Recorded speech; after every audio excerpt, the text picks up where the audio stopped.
Hello, hello, hello, check, hello, hello.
Hello, hello, check, hello.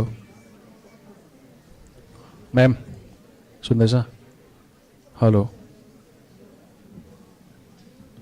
Live streaming हो रहा है sound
Hello, is Nicole from English department? Oh, yeah, she's there.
imagination is the beginning of creation.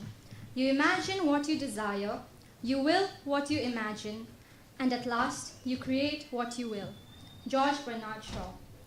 On behalf of Salesian College Siliguri, I, Nicole Rai, from Department of English, first semester, warmly welcome respected Father Principal George Thadatil, Rector Principal Chairman, IQAC, Salesian College Siliguri, Father Dr. Saju Putaseri, Vice Principal, Arts and Humanities, Father C.M. Paul, Vice Principal of Sciences. Our speaker for the day, Professor G.N. Devy, Chair, People's Linguistic Survey of India, Dr. Surekha Devy, former Professor of Chemistry at the MS University of Baroda, respected faculty members, and dear students. Without any further delay, I would like to call upon Father Dr. Saju Putaseri, Vice Principal, Arts and Humanities, for the invocation.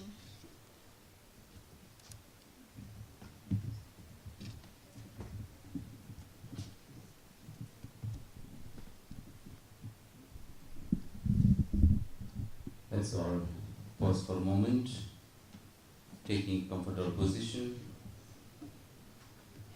Those who can just relax and close your eyes, invoking God's blessing on this beautiful day as we are going to listen to the lecture by Professor G.N. Devy.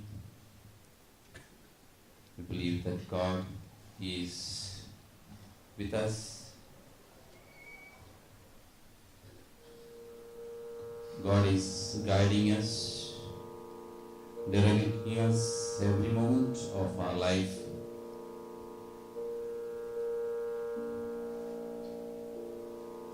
Let's bow our heads and ask for God's blessing at this moment.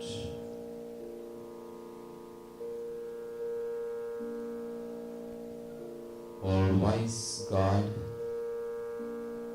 we give you thanks for all the gifts. Thank you for keeping us all healthy. We implore your blessings upon especially our resource person, Professor G.N. Devy, and all the participants present today. Almighty God, we are truly grateful for all your blessings.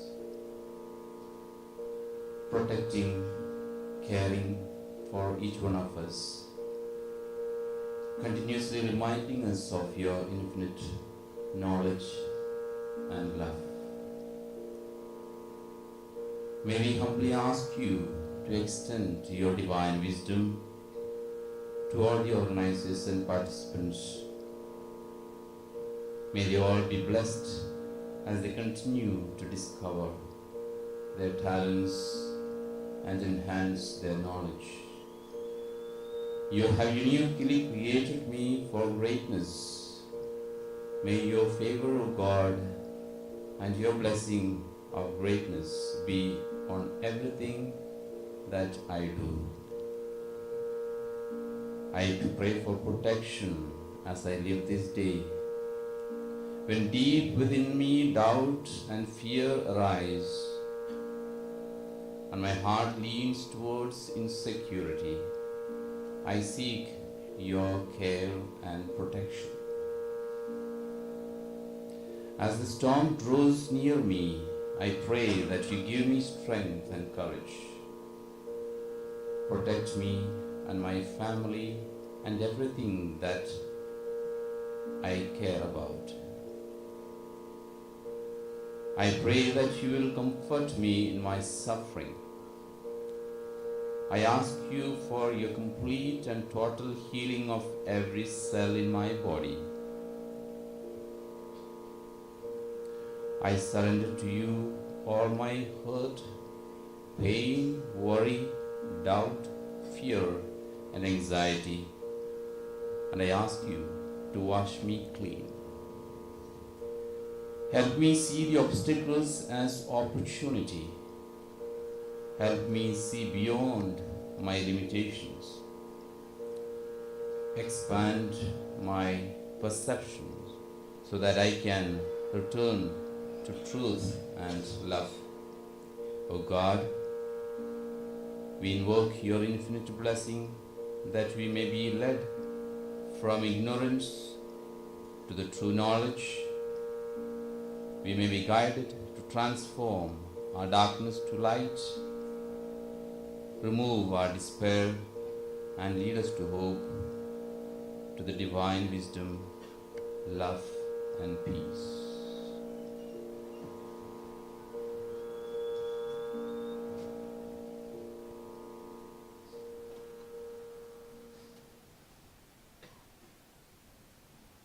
Good morning, have a nice day.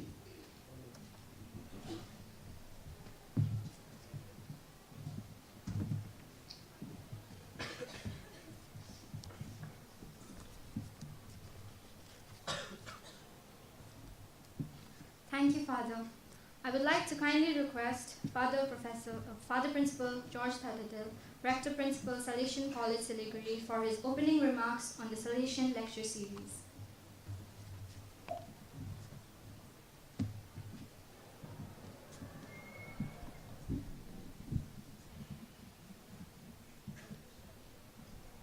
Professor Devy and Madam Sureka, Professor Das, Professor Irshad, Father Saju, Father CM Paul, heads of schools, heads of departments, faculty members, and my dear students.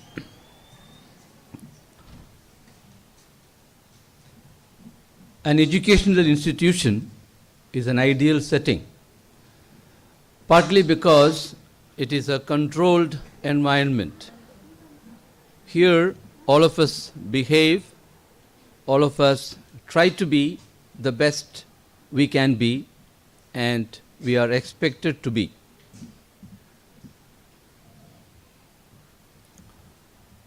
However, we all know that the world outside is not as perfect. And we also know even the so-called ideal world that we want to create within an educational institution is also not that ideal. There are limitations there too. That doesn't prevent us from aspiring to become better inside, and as a result of there being an educational institution, the world outside to be made better. The Salesian lecture series was conceived with this idea in mind. We have, for example, a sovereign democratic republic that we call India from 1947. And there were the fathers and mothers of this nation that made it possible, because let's say a century ago, situation was different. And what we are trying to do through these lecture series is to look at contemporary fathers and mothers of this nation. We look at Jawaharlal Nehru, we look at Sardar Vallabhbhai Patel, we look at B.R. Ambedkar, and we say, yes, they did great things because of which we have modern India. And here we are today to listen to a contemporary maker of modern India. We have in this series listened to Professor Ashish Nandi, Professor T.K. Woman, Professor Aditya Mukherjee, and we have listened to Ramachandra Guha even during the COVID times. What we are trying to do as an educational institution is to let the student body know that yes, there is something to aspire to. And here we have in the person of Professor Devy and Madam Sureka, persons who have been part of the academic world, but also learnt, or circumstances and life choices took them outside to the other world. And the combination of these two and their own reflections and life experience is what we are here to listen to this morning. Each of us have this commitment to learn, to become better, to equip ourselves so that we too, in our turn, will carry on this flame of creating an ideal society where everyone is respected everyone's voice is heard and everyone has an opportunity to make his or her own life the best. So I once again warmly welcome all of you, and personally and on behalf of the institution, thank Professor Devy for having accepted this invitation amidst his hectic schedule, I should say, and spent few days with us in this part of the country. Welcome and have a good time ahead.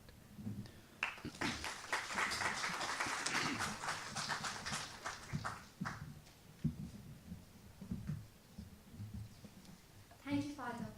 We shall now have Ms. Ranu Sherpa, Assistant Professor, Department of English, to kindly introduce our guest for the day.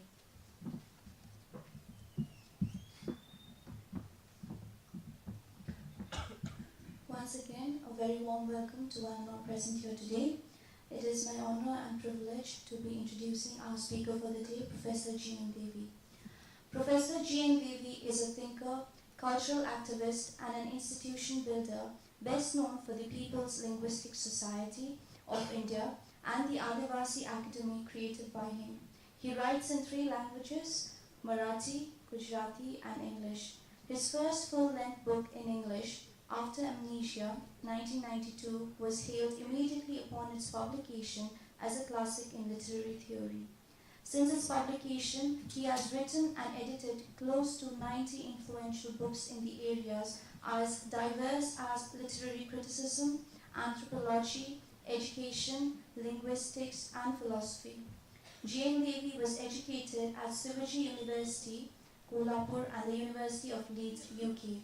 Among his many academic assignments, he held fellowship at Leeds University and Yale University and has been THP Simmons Fellow 1991-92 and Jawaharlal Nehru Fellow 1994-96. He was Professor of English at the Maharaja Sayaji Rao University of Baroda 1980-96. In 1996, he gave up his academic career in order to initiate work with the denotified and nomadic tribes and Adivasis. During this work, he created the Bhasa Research and Publication Center at Baroda, the Adivasis Academy at Tejgarh, the DNT Rights Action Group, and several other initiatives. Later, he initiated the largest ever survey of language in history, carried out with the help of nearly 3,000 volunteers and published in 50 multilingual volumes. Thank you and have a good day.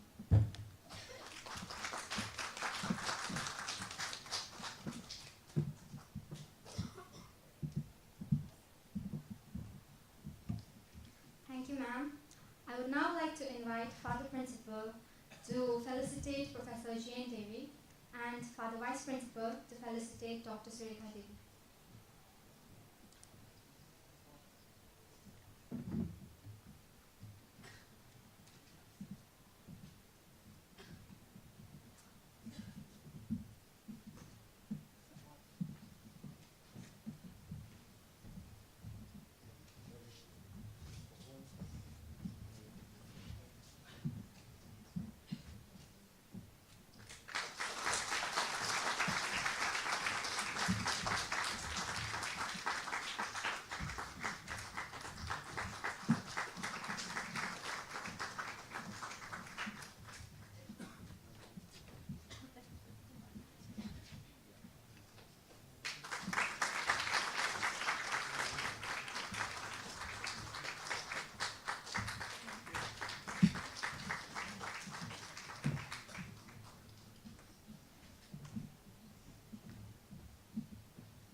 We shall now start with our special lecture on imagination in the times of artificial memory. I now request Professor Devy to take over.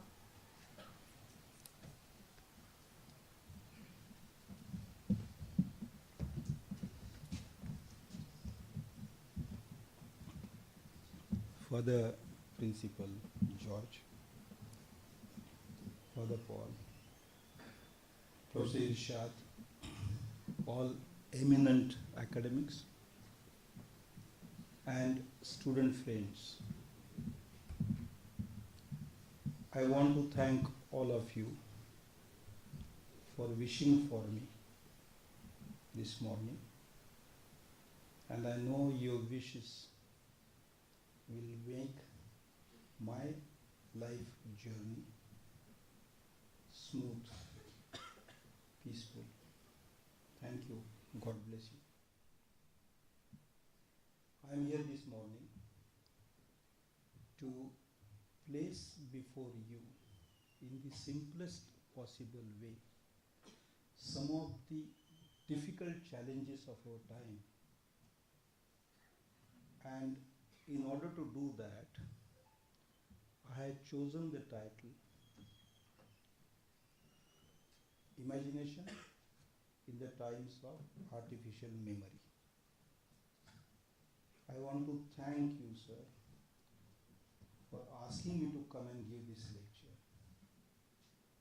because an opportunity of talking to very young students is now becoming a little rare in this country. A frank, a truthful talk is slowly receding from our social space. So thank you so much. I'm grateful. The term imagination may immediately bring to the minds of English literature students the name of a very famous British poet of the 19th century. Are there students of English literature here? Can I see here? And what name comes to your mind, the term imagination? It is obviously Samuel Taylor Coleridge, who wrote nearly 200 years ago a remarkable book. Remarkable because it was partly written under the impact of opium, partly because it was absurd, and partly it was so original that it hardly got understood in its own times. Now this book, published in 1818 or 1817 or 18, was called Biographia Literaria. It was the literary biography, it was the biography of the mind of the poet, not biography of the body of the poet, the mind of the poet. And in that, Coleridge was trying to say why he preferred imagination over memory. He distributed the mental faculties, a poet's mental faculties, a creator's mental faculties, including, in Coleridge's opinion, God's mental faculties. It was a challenging book in many ways. And so Coleridge had distributed these faculties in terms of the imagination and memory. And Coleridge attacked memory as defense of laziness, indolence, defense of idle thinking, completely useless thought. Coleridge said about memory that memory is recall of broken tokens, broken toys lying in the longer room of your mind. Remembering is like bringing up again the things which are already become useless in your past. He was not talking about material things, he was talking about mental things. As against that, Coleridge said that imagination is exemplistic, that is, it gives life to things it touches. In fact, some of his contemporaries, echoing his words, particularly John Keats, you heard of John Keats as a poet, very mighty poet, died young. Keats said that whatever imagination seizes as truth exists, is real, whether it existed before or not.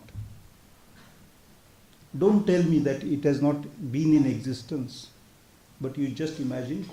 Keats said, if a poet imagines something, he brings it into existence, it has to be real, whether it existed before or not. Strong statement. Other contemporaries in Germany agreed with this sentiment, and a whole school of writers came up. A group of writers, a school of writers, that is a group of writers, which we recognize later with the term romantic writers, romantic poets, the romantics. Now, the view of the romantics of the imagination as a creative power which endows life to things which are till then lifeless, that view came up because of a conflict, and the conflict was embedded in the tradition of English literature for about 150 years prior to the times of John Keats, William Blake, Samuel Taylor, S.T. Coleridge, and so on, about 150 years before the Romantics, because of a medical theory. I will now leave the Romantics aside and turn to that medical theory. That theory was presented by a man called Burton, who wrote quite a brick-sized book called The Anatomy of Melancholy. Now, melancholy in Burton's times meant a kind of a madness, not just simple depression, but destructive depression. Not violent depression, but destructive depression. Burton had, in the 7th or 8th chapter of that book, described melancholy as follows. He said, and please don't think that his theory of medicine is the operative theory of medicine today. That's an old theory. It has been discarded long time ago. Burton said that vapors from your spleen rise up to the brain, affecting the brain in such a manner that you start seeing things where they did not exist previously. Mark the words of John Keats. Burton then said that in that affected mood, people can cry once and then laugh the very next moment, which is the kind of madness that Shakespeare was describing in his plays. And in that mood, humans can imagine themselves as being much larger than what they are. They become arrogant and destructive. This theory was extremely influential in the times when Burton wrote the book. It had affected poets like John Milton and to some extent producers of plays of William Shakespeare. In John Milton's case, Milton was trying to describe Satan, who rebels against God's creation. You know the story. If you don't, you need to know that story. So Milton's Satan is a melancholy character. The words that Milton uses to describe Satan are almost all borrowed from Burton's theory of melancholy. And it is therefore that without any reason, a motiveless malignity is displayed in Satan's behavior. It's not just offended ambition, but it is a lot more. Milton did not depict Satan as an evil character. Evil is absolute in Christian theology, in traditional theology. But Milton described Satan as a problem character who, not under the attack of melancholy, is a courageous captain, but under the attack of melancholy, he is a destructive character. Keats, Coleridge, Blake, and Shelley, the 19th century British poets, were trying to write something different from Milton's Paradise Lost. And therefore they were in their minds fighting a battle against their predecessor, who was a mighty poet. Milton was a great poet. And in order to rescue themselves from the influence of Milton, they had taken this stand about imagination, and they were in a way defending Milton's Satan rather than defending Milton's Adam. A very engaged intergenerational conflict between poets.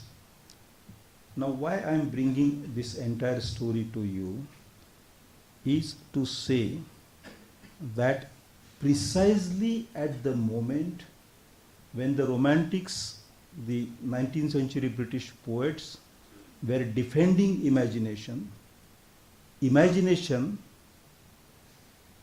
imagination, human grasp of imagination, human understanding of imagination had started becoming weaker.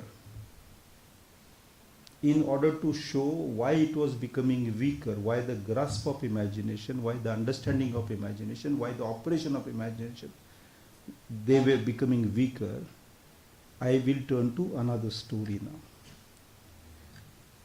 I have so far said that in the 19th century, memory as a power of the mind was discarded by writers. Imagination as a power of the mind was upheld, celebrated. At the same time, I am going to say in the next 5 or 10 minutes that imagination per se was under attack, a different kind of attack coming from some other quarters. So here I turn to my second story. We all know that when we touch something, the brain grasps the texture of the thing. The sensory perception travels to our, call it mind or brain, don't worry at just now. When we see something, the impression moves into our brain. When we hear something, we do start analyzing it inside our brain or mind or whatever you want to call it. In short, sensory perception brings us the experience of the world. Without that experience, perhaps we would not have understood what the world is. Is touch, sight, smell, all those senses bring you perception, understanding of the world. This understanding comes to you or to you. But when the two of you talk about it, when the two of you or many of us talk about the perceptual, the perception, sensory perception and understanding of the world, through our conversation, an understanding of things emerges which is not just yours or yours, but it is, if you want to use a legal term, is a third party understanding. Neither you nor me. It's outside you and me. It's objective. In philosophy we say it is not subjective, it is objective. It is like an object, not part of your mind, but outside your mind. Humans started using language some 70,000 years before our time. For those 70,000 years, they have been conversing. Through those conversations, an objective understanding of the world has emerged. When it was simple understanding, not too complicated, then people could remember that understanding, that objective stock of knowledge, and take it forward. People could remember and take it forward. For example, from here, Bagdogra, I want to go to, let's say, Nagpur in Maharashtra. And you tell me that you go straight, take first left turn, second right turn, third left turn, fourth right turn, fifth. You can remember this up to one stage, two stage, three stages, but you cannot remember if I ask you to turn 500 times, you won't be able to remember it. So you will try to simplify those instructions. That simplification for the purpose of remembering is called mnemonics, memory tricks, tricks of memory. We do it for exams. When we want to remember large chunks of study material, we try to simplify that study material in simple terms. Sometimes by using numbers, sometimes by using letters, sometimes by just looking at the symmetry or differences. Even a simple 10-digit telephone number, when you want to commit to your memory, then you use these simple tricks. Try to break it in 5 units of two digits, two numerals, and then remember, or break it in groups of 3 numerals and so on. Humans have used these mnemonics for a long time. A time came when these simple mnemonics did not suffice the need of remembering everything that humans knew, particularly for taking all the knowledge load from one generation to the next generation. Actually, all our schools, colleges, museums, libraries, all of them are a device or devices to take the knowledge of one generation to the next generation. And all of that knowledge is collection of human memory over so many generations. So taking knowledge forward is based on use of memory. When knowledge gets too complicated, the tricks used also start getting a little more sophisticated. And so we notice that in the past, say around the 12th, 13th, 14th, 15th centuries, people in Europe, as also elsewhere, in India as well, they started distributing the memory, collected memory of humans into separate fields. So in India, people spoke of 64 Vidyas. Now what is 64 Vidyas? 64 different fields of remembrance. Or in Europe, particularly in Italy, different tables were prepared. Some of you who study science would know that there is a table for remembering chemical names. Okay. Yes, that is periodic table. Or in zoology or botany, there are different tables prepared. Similarly, for remembering language rules, you have grammar tables prepared. For mathematics, logarithm, there are different tables. So all these different tables are actually methods of remembering what people have known in the past. That's square of x plus square of y is equal to something something. That's a method. Now, when these methods also became inadequate for remembering things, in Europe, people thought that there should be a higher order abstraction, not just these methods, but some method to remember the methods. And a method to remember all those methods that remember all the methods that remember all the collected knowledge. That achievement goes to the credit of a man called Leibniz. Leibniz proposed that all these tables, all these methods can be reduced to a string of zeros and ones. You know, that is what is used as the basis of computers today. Leibniz said that if you did that, then it is possible for any student to get into any other discipline and understand knowledge in that discipline as well. And so he turned all knowledge into knowledge with universal access.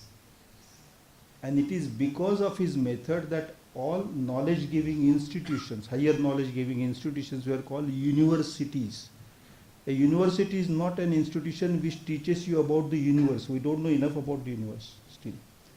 A university is an institution which allows you to grasp this method, which will give you access to knowledge that is available in any field. I have given this rather tedious background to the new method that was developed in Europe, and from the 17th century onward, when this debate in literature about memory and imagination was going on, the importance of remembering and the new method to be used for keeping memory safe started gaining increasing space. We all know that the late 20th century and early 21st century use of computing methods use this nature of memory as the heart of that technology. In short, and I'll come to slightly less boring and more interesting part of my lecture, the artificial memory that we use today, I don't think there is anybody in this room who does not use artificial memory. Is there anyone who does not use a mobile phone here? It's everybody depends on the mobile phone. When I was young, I was your age, and that was quite half a century ago. I used to remember telephone numbers, and even telephones were very rare in those days.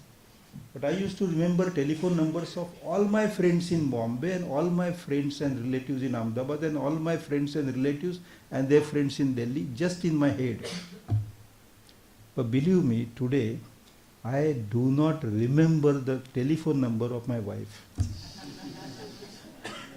I had to look at my mobile phone I write her name, and actually there are 2 or 3 friends I have with same name. So on my mobile I have to write her name and then say wife, and so that I don't go to the wrong person.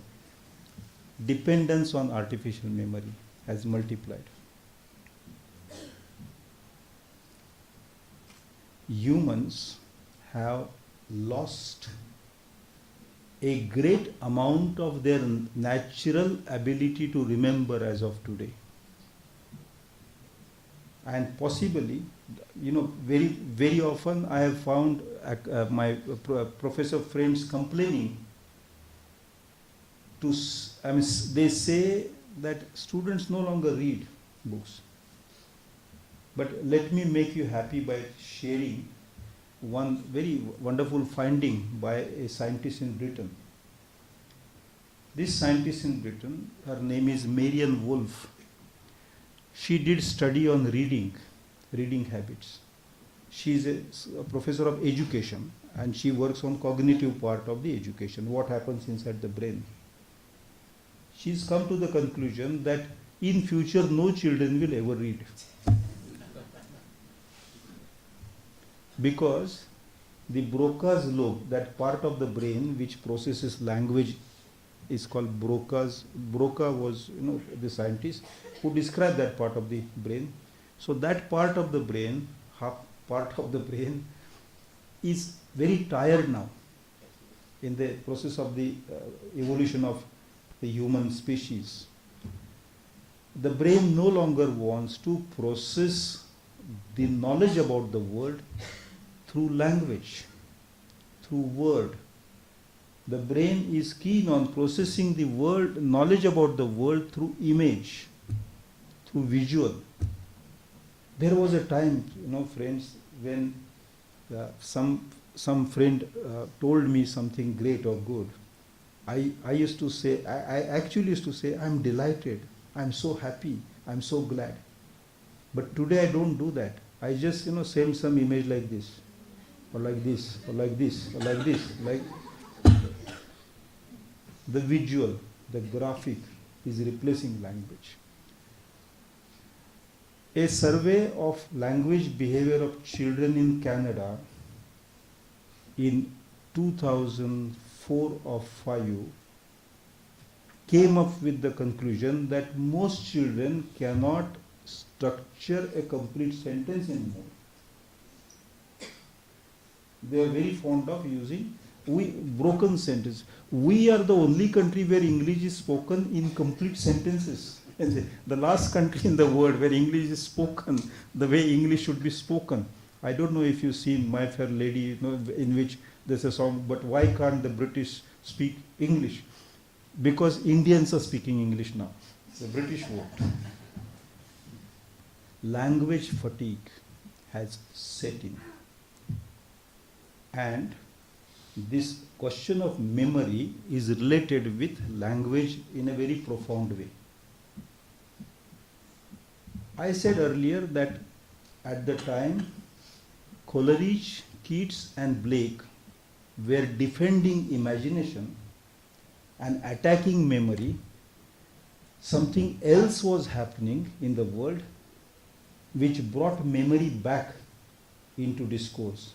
And that thing was man's dependence on machine for doing one's own labor. Till then, humans were doing their own work. Now they got machines to do their work.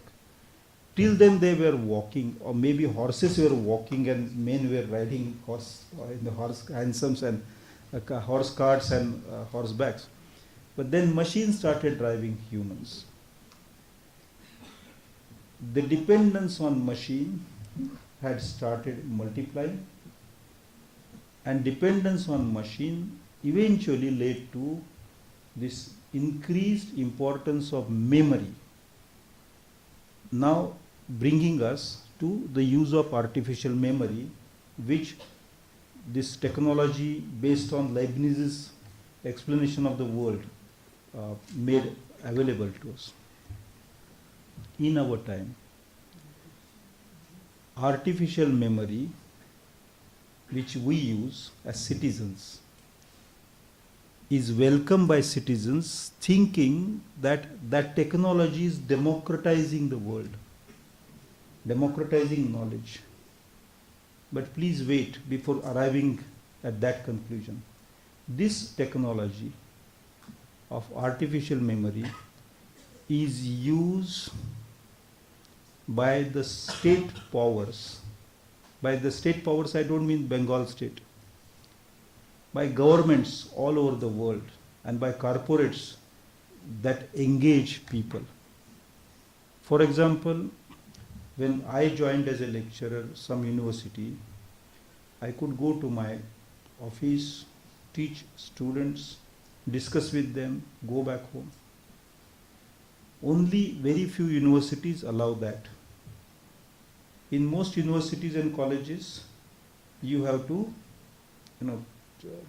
insert a card to show at what time you arrived. Your card has to be there. You need not be there. This is, I'm giving a small example, but let me give you a mind-boggling large example. You think you are a citizen. Don't you think you are a citizen? Is there anybody who is not a citizen of India or some other country in this audience? Everybody thinks that you are a citizen of some country. But that's a wrong belief. Unless you have an Aadhaar card, you are not a citizen. If you don't have a digital number, your being physically there means nothing anymore. Think of this. You are no longer, you are no longer just Shilpita, a human. Your digital number is more real. At one time, Keats had said, whatever the imagination seizes as truth is real, whether it existed before. Today, whatever the digital memory seizes as truth exists. All the rest is kachra, trash. It's very frightening. You think today that you sit inside your home and watch that little disk, little surface of your mobile in privacy, sharing a chat with your friend, or reading a news item, or reading a book, or listening to a song, or watching a movie, or whatever you want to watch there. But you're making a mistake. There is no longer a thing called privacy left. You're constantly being watched while you're watching. You think you are watching, but actually you are being watched. You are being watched by those who want to sell things to you. You are being watched by those people who want you to think like them. You have completely lost your privacy. You have completely lost your individual identity as a memory stock. Your memory is being remembered, being held, being manipulated, being structured, being oriented by somebody else. There was a time when I thought that God gives me good thoughts, or if I don't behave properly, my thoughts go astray. Today, it is the artificial memory which is giving you thoughts. You have no thoughts. Please don't think that you are thinking. What you think, the moods you have, joys and sorrows. There is a movie, a new movie has come up. And for you to decide whether it's a good movie, you like it or not, don't think you have the freedom to like it or dislike it. Somebody is deciding for you to like it or for you to dislike it already. So many signals come to you using the artificial memory. This is a new world which is very far, which has traveled very, very far from the world which saw the French Revolution, asking for liberty, equality, fraternity. In the regime of artificial memory, liberty is a casualty, is dead. There's no liberty left. In the regime of artificial memory, fraternity is knowingly destroyed because you are individualized in order to break resistance to the regime of the artificial memory. Don't think it's a freedom won. There was a time when humans fought for becoming individuals, breaking away from social forms, family forms, and caste and religion forms. This individualization today is triggered, encouraged, initiated, driven by those who want control of your minds. In effect, actually letting you not to allow to remain as individuals at all. Now, what happens to imagination in such times? You will ask me, what should I do? I am caught in, if when you read, in future years, when you read novels by, let's say, Franz Kafka, a novel like Castle, or by Albert Camus, a novel like The Plague, those heroes are the main characters, the protagonists, we call them heroes. They are struggling to escape from the imprisonment, to escape that system which has swallowed them. If you ask me how to escape this system, I must take you back to the word imagination. And here I'll turn slightly away from what I was describing to you a few minutes ago.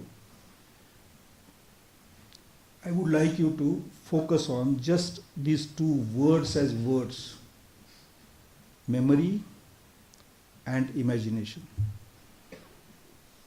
Now, memory as a word, in order to gain meaning, to have some meaning, refers to a thing called time.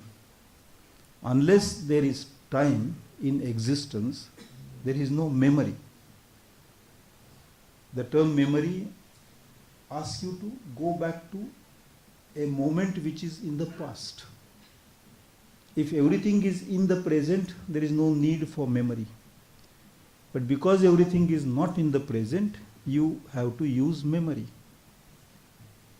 So there has to be a past. That means there has to be a distance between the past and the present, which we call time. The span between the past and the present is time. Now, quite frankly, if you were to ask scientists who have looked at the structure of the cosmos, they will tell you, say someone like Einstein, he will tell you that time does not exist. It is only our mental play. We believe that time exists. If you were to step outside the earth and stand somewhere, float somewhere between the Mars and the earth, your sense of time is of no use. Your idea of a day, 24 hours, is of no use. Your time, sense of seasons passing, no use. Time is what we have conceptualized. And the conceptualization became possible because humans acquired language ability. So humans started using languages with a present tense, past tense, future tense, and in the process, or together with the conceptualization, they created, they conceptualized, they floated an idea of time. I don't know if crows, sparrows, squirrels have an idea of a future, an idea of a past, as distinct from the idea of the present. Elephants may have, I'm sure, but about many other species don't have this idea of the past as being distinct from the present, and the present being different from the future. We have created that idea of time because we have language ability. Now you look at the terms, imagination. Memory is a method that languages use to control, to grasp the flow of time. Imagination is a method that humans have conceptualized, created, in order to grasp space. Space. It is through an image, by giving some shape, that we can grasp a small part of what is lying outside us. If you were to stand in the middle of a vast desert, not knowing which is the north, which is the south, as when you go to Kutch, the run of Kutch, or you are in the middle of an ocean where you see nothing, no shores at all, where you completely lost of sense of directions and so on, you won't be able to say what is distant, what is near. You won't be able to grasp that space at all. Imagination will be lost. Image making allows you to grasp space. Memory helps you to grasp time. And we exist in the framework of space and time. That means The human mind must have memory and imagination functioning properly. I will return to where I left an earlier point. I said in our time, our memories have come under attack because we are using artificial memory. Now I will add, I will say, in our time, because memory is under attack, because the artificial memory has controlled us completely, surrounded us completely, drowned us completely in surveillance, in supervision by the big boss, big brother, we must start using our imagination actively to save our space. In that sense, we are revisiting the debate that Coleridge had with Milton. Milton was saying memory is important, imagination is not so important. Milton felt that memory is so important because we must remember the origin, the original virtue, the original sin, the original consequence, the original punishment, the original rescue, revival, emancipation. As against that, the 19th century poets were saying, we must have imagination because memory takes us nowhere. Memory is used and it's rubbish. It is of no use in creating a new world. We must create new worlds by using imagination. Just as they fought that intellectual debate, in our time, we have to create a new debate against artificial memory.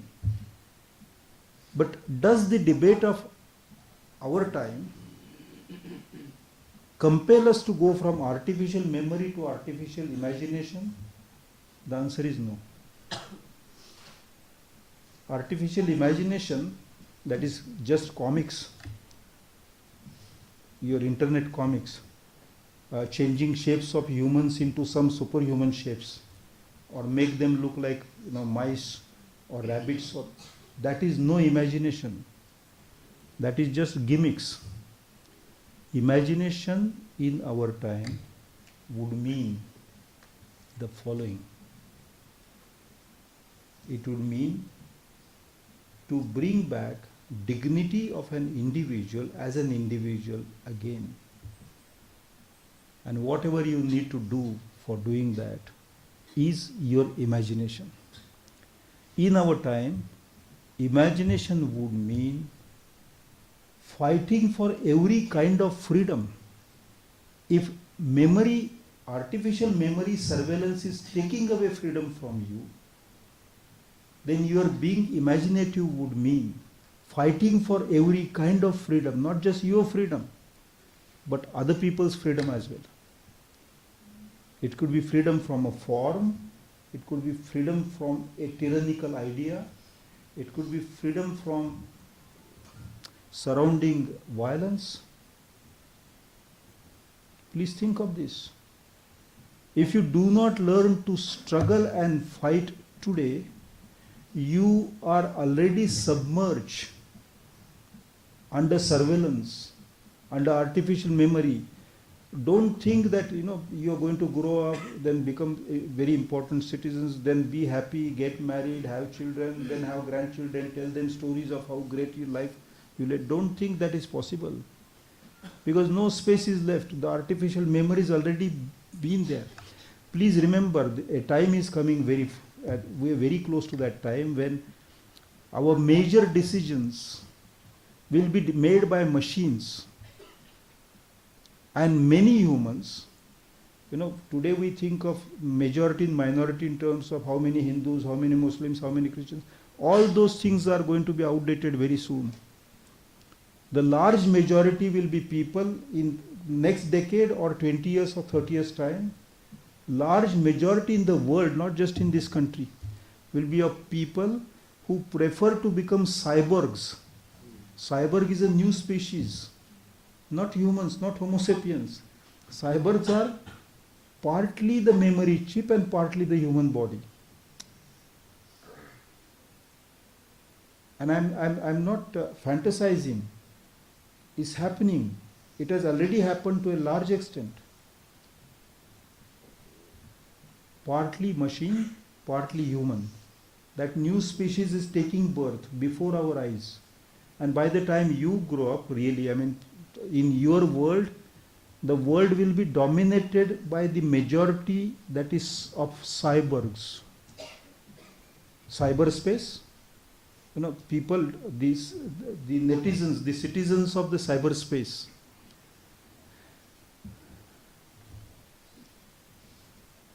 If you want to retain anything of the human, you'll have to fight new battles. Please remember, you know, let me refer to that John Keats' sentence, whatever the imagination seizes as truth exists whether it existed before or not. In our time, the space and the time that we have all along thought exists there,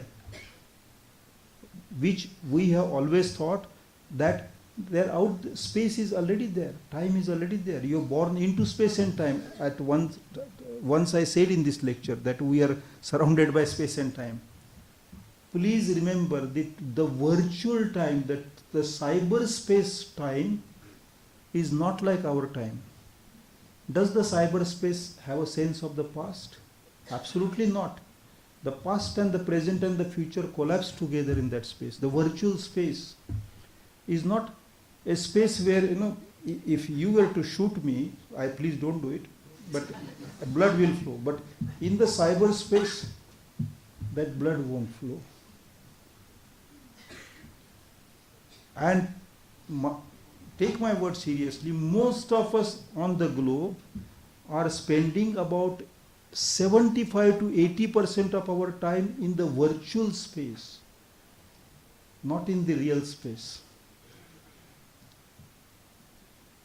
Be honest, don't tell me, but just tell yourself.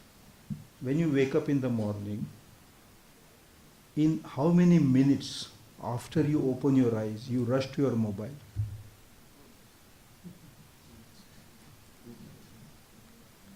When you go to bed, how many minutes before you shut your eyes and fall asleep, you have handled your mobile? Please don't give answer to me. How many of you, and don't laugh when I say this, how many of you sleep with your mobile? All of us. When you cross the street, and others, if you have time to see how many of you are crossing streets looking at your mobile? There was a time when I used to walk long distances and drive. No, I just enjoyed driving. I had an old Lambretta scooter and thousands of kilometers with Mahashweta Devy, Bengali writer. I had driven 7 lakh kilometers in the country, going from Tanda to Tanda, Basti to Basti, in search of tribals. And I used to slide down the glass, put my head out and ask, अरे भाई ये झाड़ग्राम कहाँ पे है? And the fellow used to say, आप यहाँ से जाओ, वहाँ मुड़ो. Today, who drives you? Is Mr. Google drives. Mr. Google is telling you, Mr. Google says in 30 feet turn left. That means Mr. Google, however sweet a voice that Google is coming through to you, knows precisely where you are. At one time we used to say God knows everything. Mr. Google has. No. In these times, you have already 75% or more entered in the virtual space, cyberspace, as the real space. You entered cyber time. Real time no longer matters to you. And that's happening to all the people. Don't think that there's a divide between the urban people and the rural people. This has happened to village people even more than it has happened to city people. Irrespective of whether you belong to a city or whether you are a city or a village, whether you are Muslim, Christian, Hindu, Parsi, Jain, Sikh, It has happened whether you are brown, white, black, whatever complexion, whatever religion, whatever citizenship, whatever gender, whatever age, this has happened to you. A new world is swallowing us up completely, like never before. And in that new world, the human languages are going to be a casualty. They won't survive. Take it from me. What will survive is a strange new signage that we think is graphics. But the graphics we have seen are nothing in comparison to what is waiting for us around the corner. At such a time, what do we do with all the great heritage of ideas that we think is ours? What do we do with the great heritage of arts and creativity that we somehow think is ours? We will have to.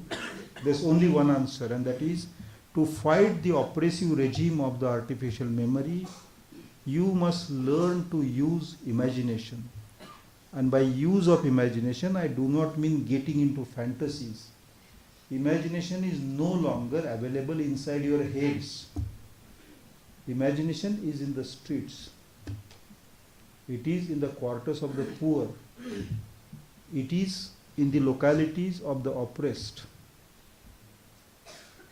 It is surrounding those people who really need help in order to survive. Imagination would mean defending women, defending minority, defending rights, defending justice. And please remember, the regimes which will follow will be harsher than the regimes we have seen. Dictatorships of the future will be far worse than dictatorships this world has seen in the past. Violence in the future will be far more destructive than any violence we have experienced, humans have experienced in the past. At such a time, imagination matters. Imagination in the times of artificial memory is the only way for you to continue to be a human being. Thank you.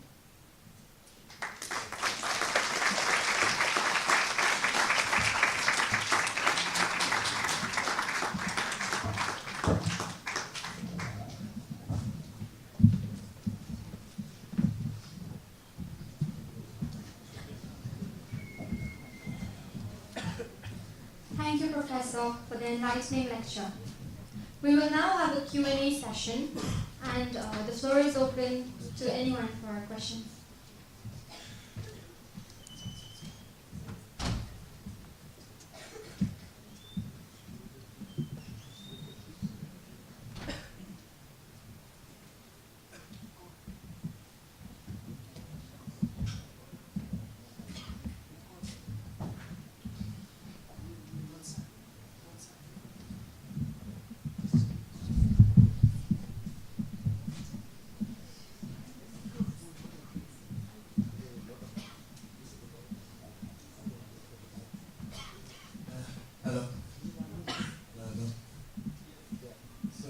My question is a bit long.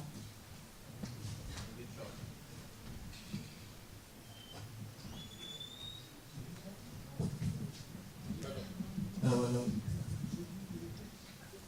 Yeah, my question is actually okay. So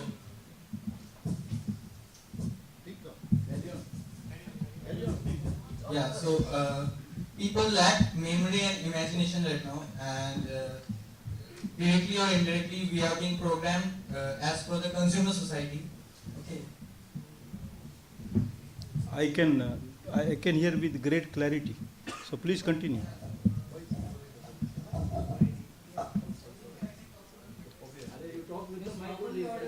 Yeah. Okay. So so people are being programmed as per the consumer society. Okay. And as per you talk about cyborgs, how cyborgs are soon to come in.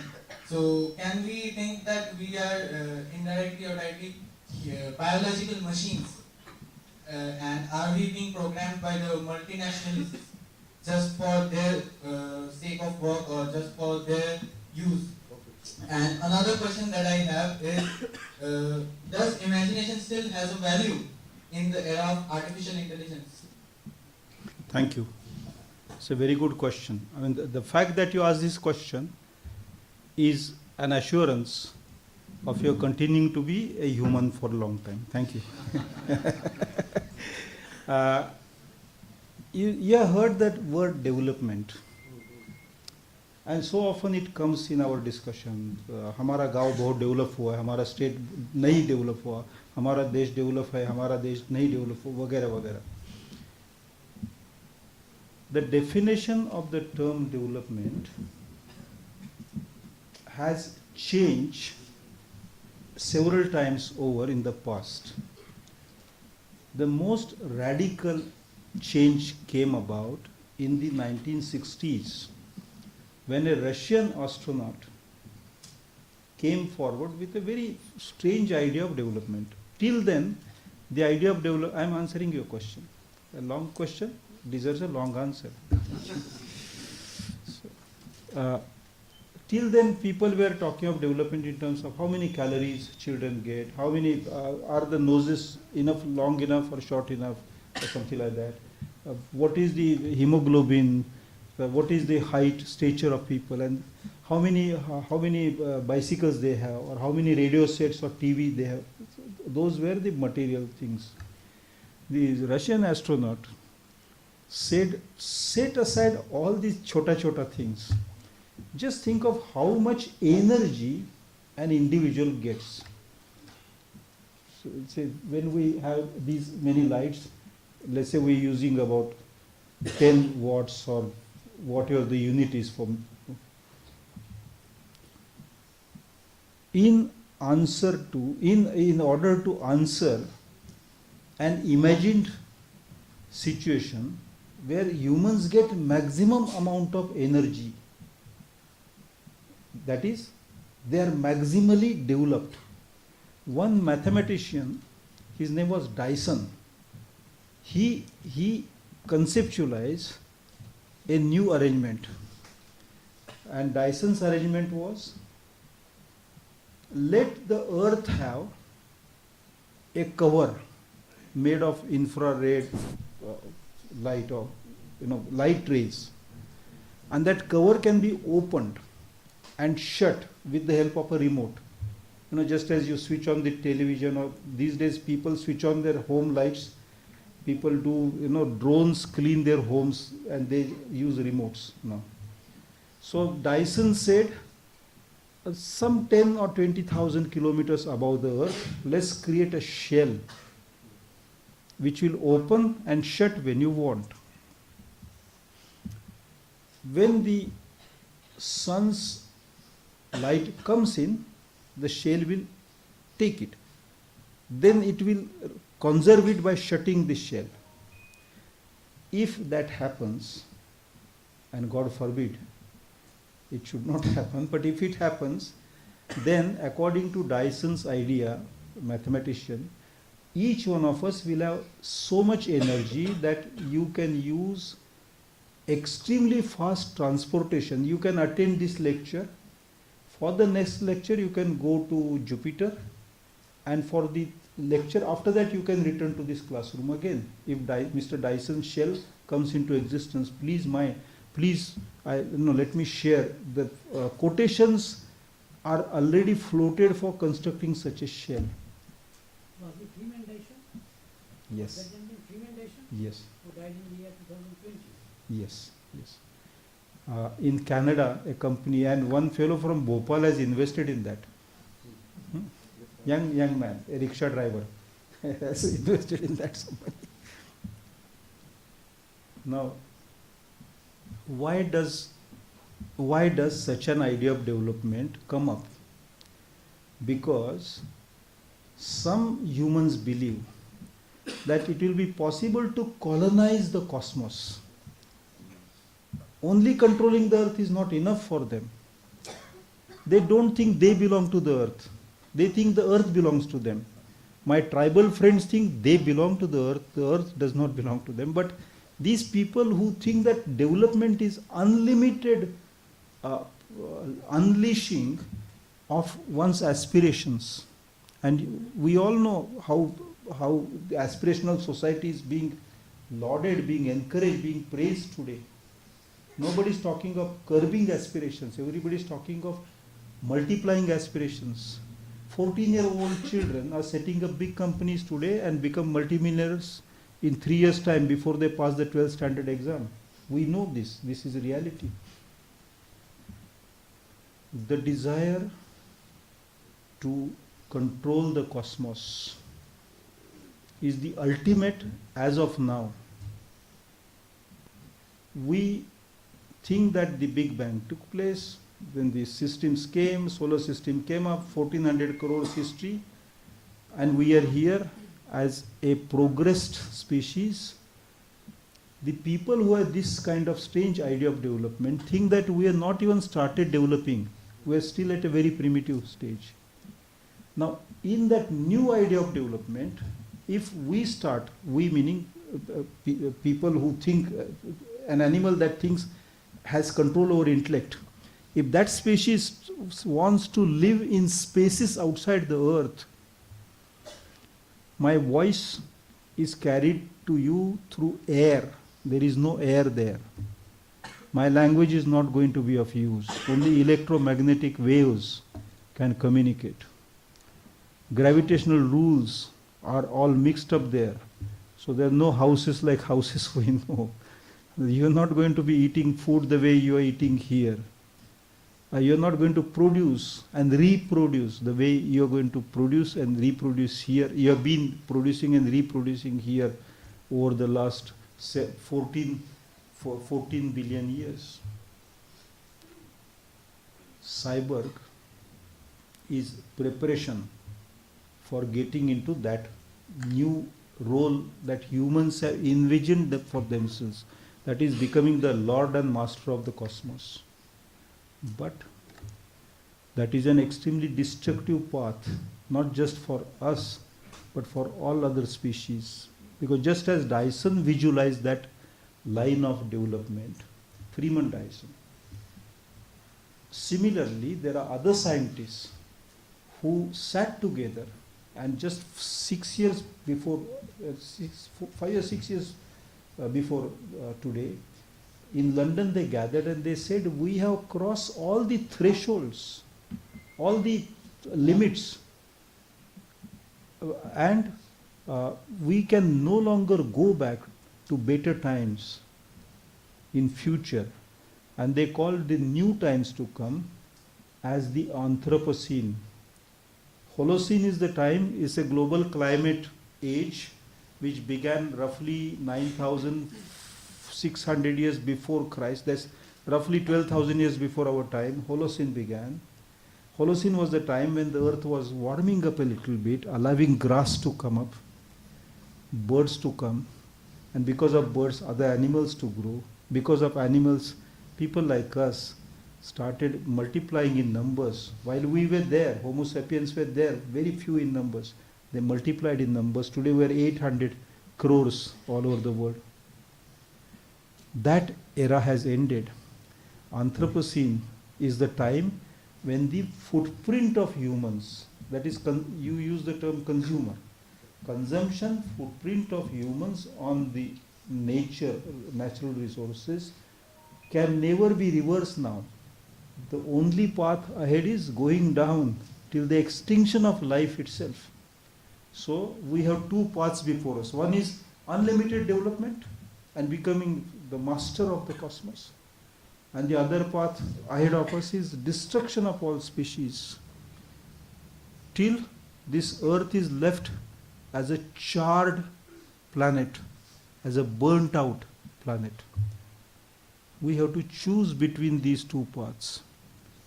The choice is possible only for your generation. It was not necessary for generations before mine. Please, mark my words. These are very dramatic times in the history of the cosmos. Your generation is the most crucial in the entire history of the cosmos. You will make a choice. No, I'm not saying just in Siliguri or Bagdogra, not just in Bengal or India. I'm saying globally. There is that young girl in Iceland, Sweden, or Greta. Why is she shouting? Why is she crying? Not because she is bad in studies and she wants to graduate without studying. That's not the purpose. Not because she wants to get the Nobel Prize. That's not the purpose. She's articulating the crisis of your generation. Just as Charlie Chaplin articulated the crisis of the generation of Adolf Hitler. Greta is articulating your voice. There are two paths ahead of us: complete destruction of species, annihilation of life, which holds intellect. Because without life there is no intellect. The other is to keep aspirations, to allow aspirations to grow beyond the zenith, beyond the final horizon that we can see or visualize, and let the aspirations grow to such a point where you become the masters of the cosmos. Let me tell you, realistically, neither this nor that is an absolute possibility. If you negotiate, if you intervene, if you act, if you use your imagination, you can somehow reverse the destruction of nature. And you can also somehow reverse this limitless aspiration and bring humans to their senses. We are today a species that is out to destroy the rest of the cosmos and the world. We have to recognize that. Mahatma Gandhi wrote a book called Hind Swaraj in 1909. And in the last chapter, he has listed up some 17 or 18 conclusions. He calls them resolutions. The 17th of the resolution that Gandhi had proposed in his times was, Gandhi said, this is the moment of repentance. Today, that resolution is even more effective, more relevant for us. This is the moment of repentance for us. We must actually repent, and see where we have arrived, and change the direction, and bring back space and time as really the space and time within the grasp of the human intellect of individuals, not of these surveillance machines.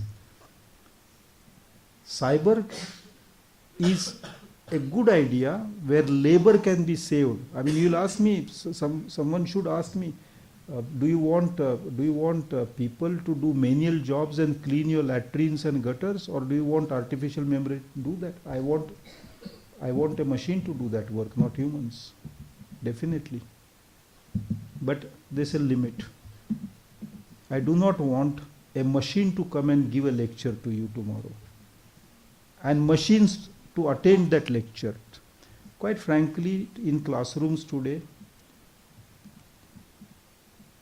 students are there, but the listener of the professor's lecture is the mobile phone of the student. I know you are different kind of students, but I am talking of typical, normal students.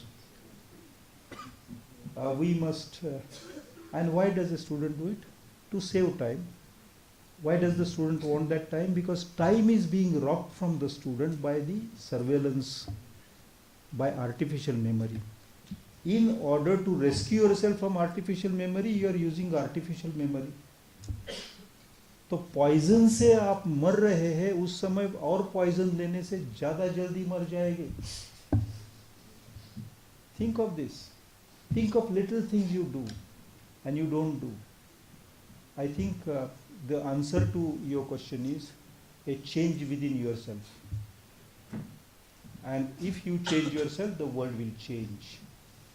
There is a law in physics, butterfly effect. Even a butterfly flutters its wings, the entire cosmos is affected. Be that butterfly, flutter your wings, let the cosmos change. Thank you. After such a long answer to a single question, I know nobody has courage to ask another question, and I am thankful to you for that. Oh, you have courageous.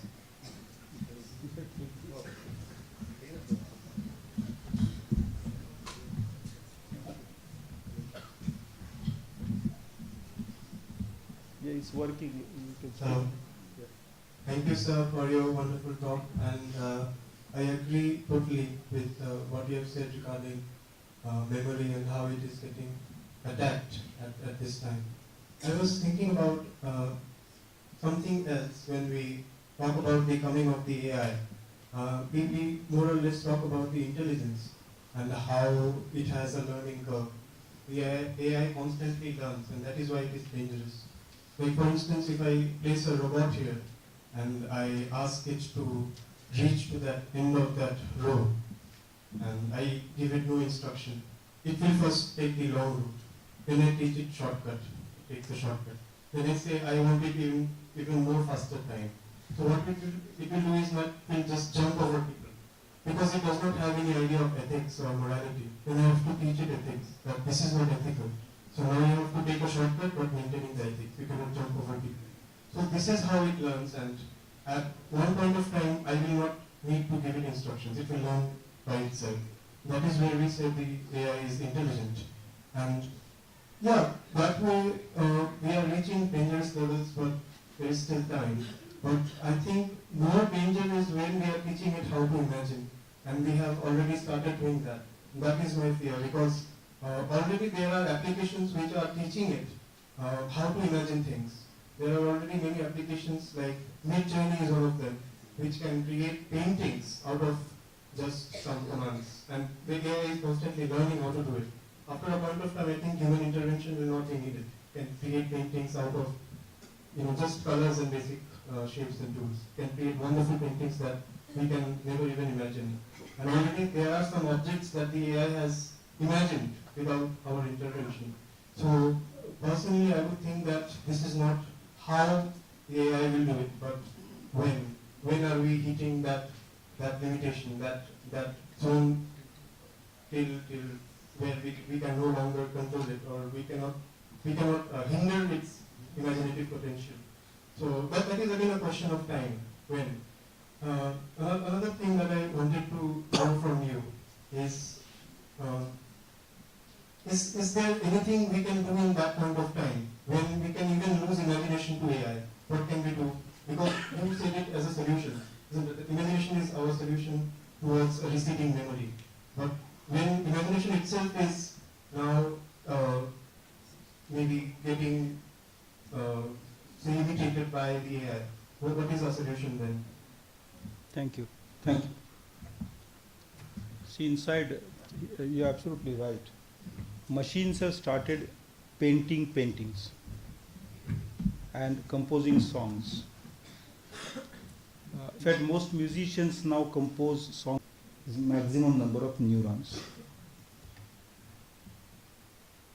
Neurons also tell our body how to preserve the biochemicals and to keep them continued, because they send signals to our bodies. Like we have become, which is a good thing.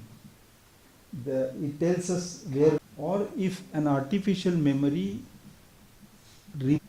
remains in existence perennially, memory unit or system will conquer action for newborn babies.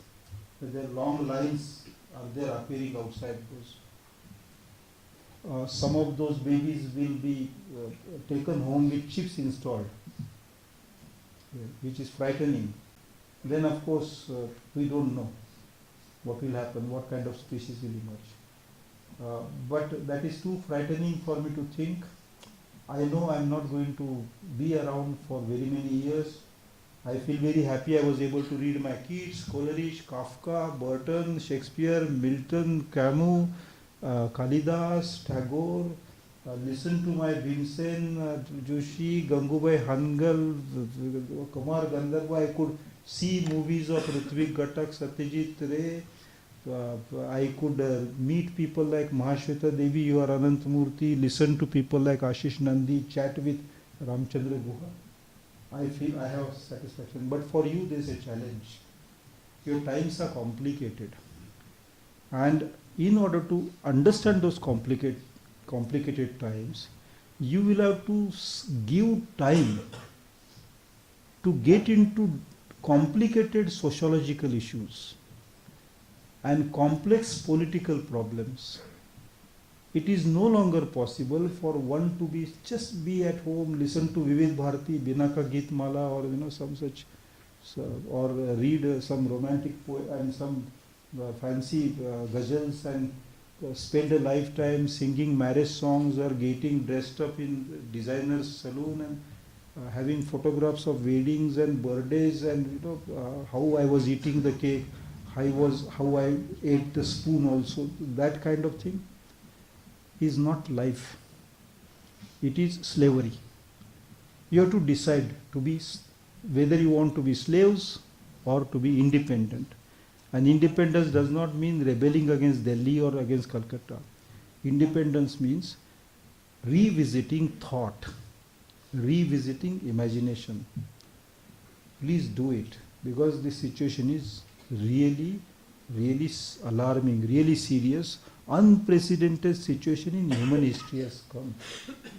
What the end will be, we don't know. But if we understand the nature of the crisis, as Gautam Buddha said, to understand that there is a problem is half the solution of the problem. Thank you.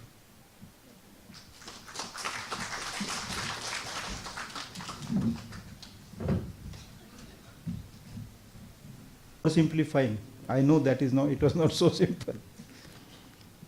I think instead of when you get up in the morning, and the first thing before, there was a time when people got up in the morning, went to the nearest mirror, looked at themselves, and then thought of brushing teeth and all that. Those times have gone now. So, they first, instead of that, keep a dictionary by your bedside, if it is possible. Not dictionary, online dictionary.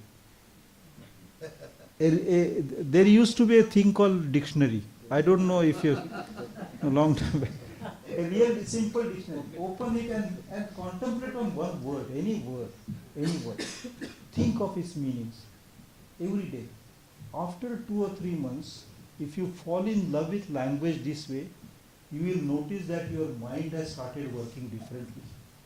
And I am saying this through my own experience. Contemplation on words. In Adhyatma, many people said Nama Japa. Nama Japa. What was Nama Japa? Take one word and focus on it. Think about it. Think about a word. And if you can make words work, you will be able to make the world work. Did not our Bible say the first there was the word, then came the word. That's what one of the Upanishads has said. The word, the world. And I'm not saying that they had anticipated our situation, but I'm saying even if they had or they had not anticipated, their wisdom is very useful for us. Focus on a word. Similarly, focus on a human being close to you. Try to understand. Try to speak to a human being as human beings used to speak to human beings in the past. Today in Bombay, you will find this very, Bombay's great limitation of space, so has Calcutta. So 2 kids step out of their flats. The distance is about 6 feet or 5 feet between, and they are talking to each other through their mobile phones. I remember very many days in my life as a child, as a growing person, when I went home, my mother or sister or somebody used to ask me, what would you like to eat, what can I cook for you, or I cooked such and such thing, and I ate with great relish. Today, a mom is sending a WhatsApp message to the kid, this is what I will order for you. And the kids, both of them order different sets of food. They sit at a table, they eat, but both of them are looking at their mobile when they eat. There would neither be space for us nor time for us. I think we'll have to be able to speak as speech is. Not public speech, not the soft skill, not selling salesman's desk where some people speak 3-4 English sentences, and I'm not talking of that. I'm talking of something deeply philosophical. Think of all these things very carefully. This is the time for you to think of these things, because your life is surrounded by so many dark clouds. And it's not a gloomy picture that I'm painting, it's actually invitation to think. Keats was just your age when he wrote that line. He was probably 19 or 20 years old when he wrote that line. Whatever the imagination seizes as truth exists, whether it existed before or not. Be rebellious, think, fall in love with words, talk to humans as humans talk to humans. Everything will do all that. The chips will do all the rest. The chips will do your work, chips will do your jobs, chips will earn money for you. Chips meaning artificial memory chips. But keep some space for you as humans when you are without your mobile. Not using the mobile for one day every week is as good as the fast that people used to. You have heard that Jesus fasted for so many days and he had a greater knowledge of that. Today you do mobile fasting once a week if possible, and see what qualitative change it brings to your life. Do it, please. Just as an experiment. If you find it useless, don't do it. But if you find it useful, continue it, because you might be the harbinger of a new humanity. Or you will be the last person in the race that lost, in the species that lost. Thank you.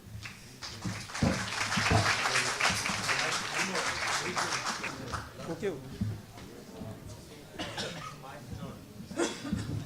Hello. Yeah. So, Professor, this is my question to you. So, what's the future of the languages which still don't have a standardized script? Will they gradually fade away? Or is script their way of survival? And what are the other ways for them to be preserved and propagated? Especially because these languages, in my mind, I have languages majorly spoken by Adivasis tribal people, not just in India, elsewhere too, and they are consistently struggling to survive against the more politically dominant languages. Tell me, do you want me to answer this question? Yes. No, not. Tell me in short or long. Okay. I will be short. Thank you. It's a beautiful question. Thank you. I feel very happy. Happy that you asked that question. This question is what is the future of languages which don't have scripts? एक हिंदी में गाना था, एक सवाल तुम करो एक सवाल मैं करूं. My counter question is, does the English language have a script of its own? No. It is using Roman script of Latin. The English people very shrewd. They appointed a committee by spending public money, King's Committee, to translate the Bible into English. That's why we have the King's version, most beautifully translated. Did the English not have enough money to appoint a committee to create a script for their language? They had the money, but they did not find it necessary, because a language with or without script is still a language. There are many languages which have been written in many scripts, Sanskrit for example. It is, Sharda script, Modi script, Devanagari script. Sanskrit was written even in Malayalam script for quite yes. Similarly, a single script writes many languages. For instance, Devanagari writes Hindi.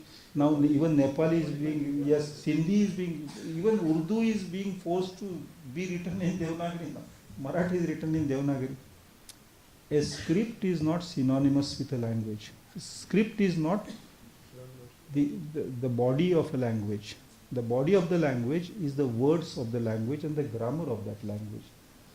Languages without scripts can have their own grammar. Humans have spoken languages for 70,000 years. But scripts have been around only for the last 7,000 years. So for the first 63,000 years, humans have spoken languages without having any known script. Don't worry about the script. The life of a language does not depend on script, it depends on livelihood possibilities. If people have livelihood possibilities in a language, they will stay and use the language, otherwise they will do language migration, go elsewhere, and then start using language which brings them ability to survive. Thank you.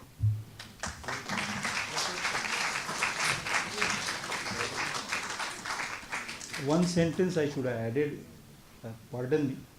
For Adivasi languages, Adivasis in this country must learn to claim that all the resources belong to them primarily. That will save their languages.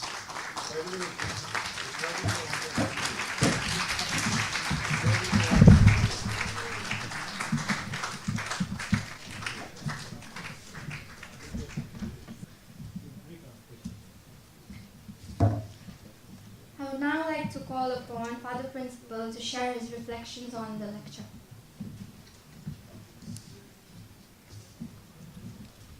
That since our college rule says for 15 days if you are away from college attendance without justifiable reason, then you are out of the enrolled list of registered students.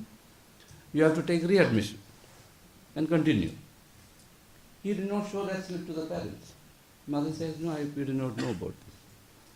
And I asked why, because I was afraid of consequence, whatever, but he didn't look afraid at all. So the parent wrote and gave, after paying the readmission money today, because they came to know today. And he wrote and gave saying, I am sorry, it is my laziness, my this thing, and I will be very regular to college from now on. And parent added at the end that we have failed to educate our son. If the college can do something, we leave him to the college. So I was looking at him and he looked like a cyborg, sir. So either he is on that race and he will be the first beating them all, or he will take the advice given, and I gave 6 points to be done. 1, no mobile, not for 1 day, 1 month. Come every day to college, take all the notes from your friends. When the others will write the university exam, you write your internal exam, which you are not allowed to write because of low attendance. He doesn't know a single name of a single student of his school days. Because this problem, which he calls as depression, and I said there's nothing called depression in my dictionary, don't give me that bullshit. Anything and everything depression. What is this depression? You are walking, you are eating, you are talking, you are running. Where is the depression? Okay. So learn the names of all your classmates. Not from the register, not from the mobile, but coming to college, and maybe this is my story for today. So we are at very crucial times. Professor Jian Roy is here with us, an expert on this region, and Professor Shah is here with us. The wisdom that you spoke is there in the air, and bits and tidbits of that are floating around and occasionally hitting, like the meteorites that are floating. And there is a kind of, what should I do? And I saw that, and I think I can still see it. I started by saying, we are all discerning and deciding. What's the future of Salesian College? What's the future of uniform? What is the future of attendance? Why this insistence on discipline? I am asking myself. Just to make sure, are people out there, are there humans thinking? Are there humans there wanting to organize innovation? And the other meeting that I had this morning was, we are going to have another PG Fest. Because they want to do it. You want to do it? All the best. Very good. Go ahead. Bring all the PG students from all over. Not only North Bengal, from entire Bengal or beyond. Because you want to do it. So in decision making, in correct choices, we are creating that butterfly effect which will change the world. It's a message that you gave, which our young people and all of us as faculty and as an academic community, we are so privileged, honored to hear from you with your rich years of experience. And I come back again to say, why Salesian Lecture Series? There's no time, of course. So between 1947 to 2022, there's no time. It's all there. And what happened then? What's happening now? That's the significance of people like Prof. Devy. Traveling across the country, feeling privileged to talk to you, for you having given your time, just to connect, to create that human conversation, to see, can I ignite some minds? And I, for one, sir, was allowed this hall only because of the sound that would be floating around in our open lecture hall. Because I wanted all the 2,100 of them to listen to what you said. But this is more than enough. Because if they begin to think there are too many butterflies, too many wings, and the entire campus will be on wildfire, transforming and trying to put down the other fires others are igniting. Thank you.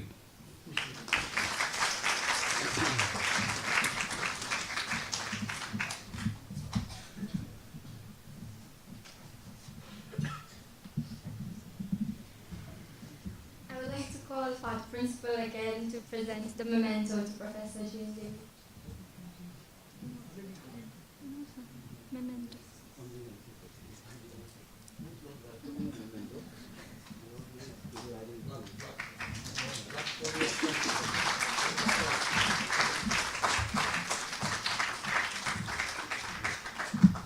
I read for your information, Salesian College Siliguri, appreciation presented to G.N. Devy, Chair, People's Linguistic Survey of India, for the series of lectures by Salesian Research Center in association with IQAC and in collaboration with University of North Bengal and Sikkim University.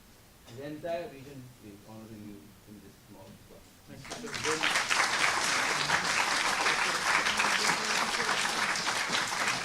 Madam, you should join, because in this world, there is no G.N. Devy without Madam Director.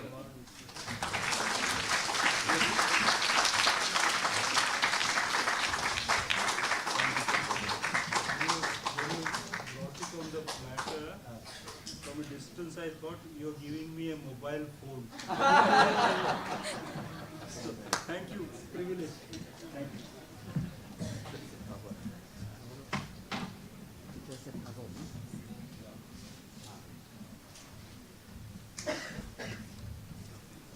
We shall now have Dr. Hindol Chakrabarti, HOD, Department of English, deliver the vote of thanks.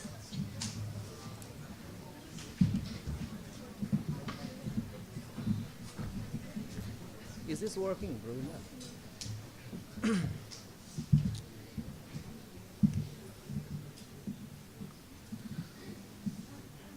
Thank you all should be the most precise word of thanks always, but I'd like to add something to this. Sir started with Samuel Taylor Coleridge.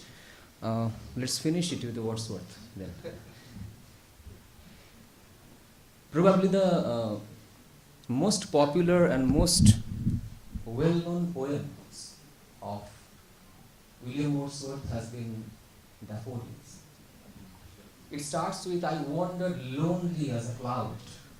I wandered lonely as a cloud. It floats on high over belted wheels. All at once I saw a crowd, a host of golden daffodils. Yes. Beside the way, beneath the trees, fluttering and dancing in the breeze. 10,000s I saw at a glance, etc., etc.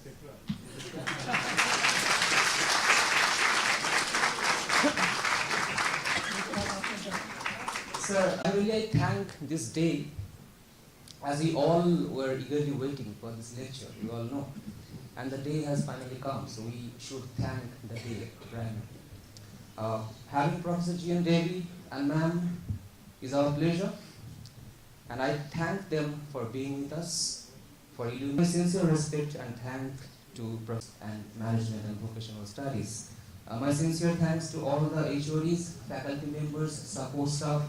A big hand for Praveen sir, for Robi sir, because without them we have always been incomplete in this hall.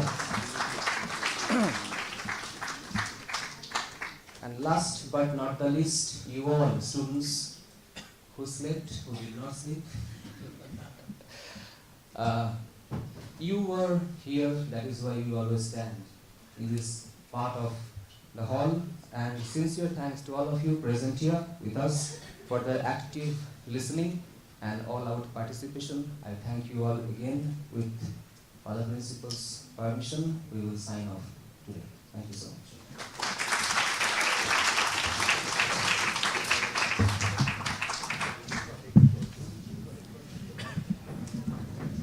Microphone is working so badly. Oh.